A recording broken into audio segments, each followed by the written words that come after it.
Welcome to another episode of Kitchen Confidence. My name's Caryn Dugan, and today we're talking about vegetable broth. Vegetable broth is very simple. It's very economical. It will hardly cost you anything. So what I do is I always keep these gallon bags around, and every time I am chopping up vegetables for a meal, I will try to remember, I don't always remember, I will try to remember to put the scraps into this bag. And once this bag is full, it's time to make broth. And it stays in the refrigerator, or stays in the freezer. So it's thawed a little bit, but that's how I keep it, just in the freezer downstairs. So I have a big pot. What you want to do is take a big Dutch oven, the largest pot you have. And we're going to simply add all of our vegetables into the pot. I have a little bit of water there already. I'm going to turn our temperature up to high. Okay, so what I have in here are carrots, celery, onion, garlic, mushrooms, a couple of leeks. And I really like these sun-dried tomatoes from Trader Joe's. They're just vacuum packed, oil-free. I'm gonna put the whole package in there.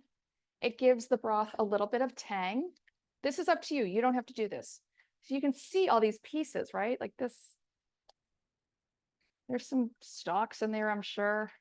It's, it's none of the pretty stuff, but it's all the nutritional stuff. Now I'm going to add in a few peppercorns. Now, if you like some heat, you could put some dried chilies in there too. All right, now I'm going to add in one more, couple cups of water.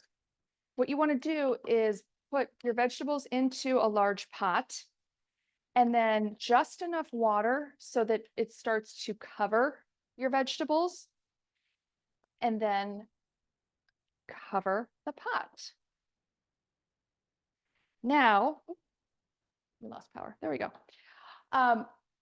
You want to bring this up to a boil, down to a simmer, and let it simmer for at least 90 minutes. I usually go a little bit longer because it starts to make the house smell so delicious, so wonderful. But whenever you get around to it during the afternoon or whatever, then you want to take it off the heat, let it gently cool down, and then you can transfer it to jars or, any kind of bag or whatever, and put it back in the freezer. So I will show you what I'm going to do in about 90 minutes. And 90 minutes later, with hardly even lifting a finger, you have created liquid gold. Take a look at this.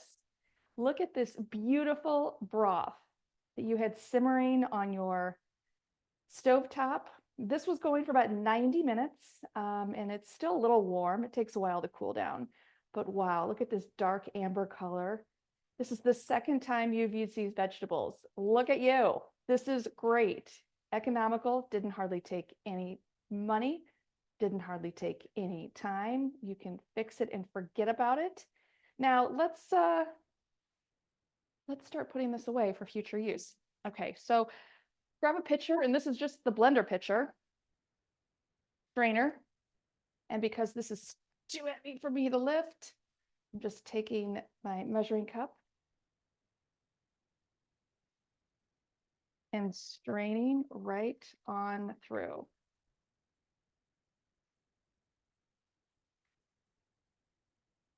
And people have asked me, what do I do with the vegetables after they've been cooked? And now I do pitch them. I guess if you have another way to use them, you can, I guess, blend them up and maybe use them as some kind of fertilizer, maybe for your garden. I don't know. But at this point, I do just pitch them. You have just upped your nutrient density every time. Let's say you're making rice, you're making quinoa, you're making any kind of grain. Maybe you're making a salad dressing and you need to thin it with some water. Why not use your vegetable broth? You can use this vegetable broth any place you are going to use water. And again, you've just upped your nutrient density to any of those meals. So I'm going to keep at this. And then I'm going to clean up my mess and then add to jars and leave a little bit of space there, because as you freeze these jars, the liquid will expand a little bit. And now you have a super nutrient dense, no added sugars, salts, blah, blah, blah, any of that other kind of stuff you don't want in there, ready to go in just a moment. So there you go. I hope this helps you with your kitchen confidence in adding a little bit more nutrient dense meals or foundations to all of your meals. Super easy. All right, I'm going to get back to work here. I'll see you next time.